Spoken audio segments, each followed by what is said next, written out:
Ant-Man sequel brings female characters to the forefront in this Sunday, June 24, 2018 photo. Actress Evangeline Lilly poses for a portrait during press day for Ant-Man and the Wasp at the Langham Huntington in Pasadena, Calif.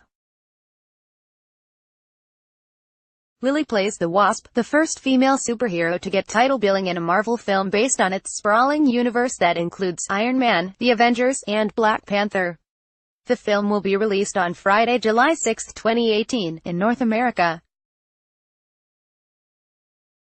Photo by Joran Strauss, Envision, AP, Los Angeles, AP. The Ant-Man sequel may be about tiny superheroes, but the film is making a big statement about female empowerment by featuring Evangeline Lilly's The Wasp not only in the title, but giving her a larger stake in Marvel's sprawling movie franchise. Ant-Man and the Wasp, the 20th film in the Marvel Cinematic Universe that includes Black Panther, Iron Man, and Avengers: Infinity War, is the first one in the series to include a female character in a title role.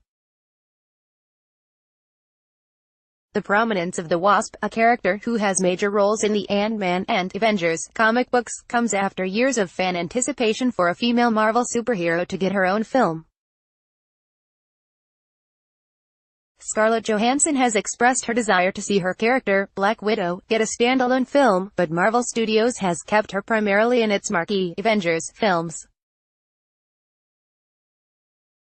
"You know, I've asked myself the same question, are we making a mountain out of a molehill?" Lilly said during a recent interview when asked about being featured in a Marvel film's title. She said after considering it more closely, "No, actually, this is kind of a big deal, and this is about time." The film is the sequel to 2015's Ant-Man, which introduced Paul Rudd as a thief enlisted by Michael Douglas's Hank Pym to become a do-gooder. The original earned more than $180 million in North America and $500 million at the global box office. The sequel is the third Marvel film's release this year, but it largely steers clear of the developments in the blockbuster Avengers: Infinity War. The Wasp was a comic book favorite of director Peyton Reed, who teased her appearance in future Marvel films with a cameo of her supersuit at the end of Ant-Man. He said it was important that the Wasp be a fully formed hero and not bound by stereotypes. "I worked really closely with Evangeline, and we talked about, now we're going to have a chance to make a fully formed hero, and we want her to be as dimensional as possible. And we don't want her to be a hero who is always glammed up with hair and makeup. We wanted her to be a little sweaty. And we want her, like, when that helmet comes off, her hair is in a ponytail, because that's the practical thing you would do," Reed said. Lilly's role isn't the only prominent female character in the film. Hannah John Kamen plays Ghost, a villain bent on sowing discord among powerful institutions, in a role that was initially written for a man.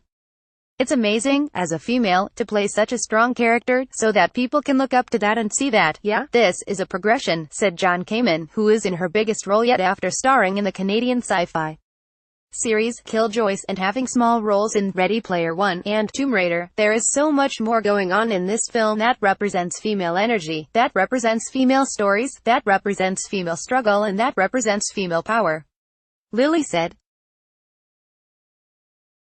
"In this film, I'm very proud to say I recognize authentic female power in that it's powerful to be vulnerable, it's powerful to be elegant, it's powerful to be graceful and nurturing and kind and forgiving and compassionate and generous.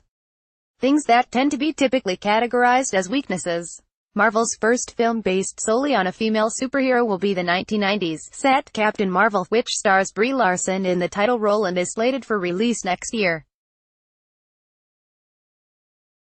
Ant-Man and the Wasp is the first Marvel film to be released after April's Infinity War, which upended the franchise and set up a fourth Avengers film that will be released next summer. The Ant-Man and the Wasp cast are keeping any secrets about that film closely guarded.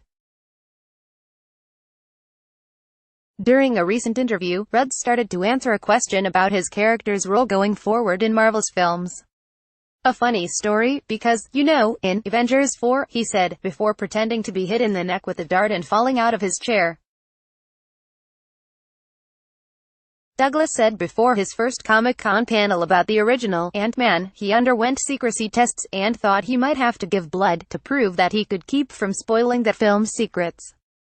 While he thought it was a bit much at the time, Douglas said he's grown to appreciate what Marvel Films has done and the care they take to avoid spoilers for fans. Marvel has done this amazing job of creating buzz just for people not knowing what exactly is going to happen, Douglas said. We do not want to spoil things for people. There are people out there hired to try and find things out, Rudd said. It's an amazing, intense thing to be a part of. Copyright 2018 The Associated Press. All rights reserved. This material may not be published, broadcast, written or redistributed. Advertiser content.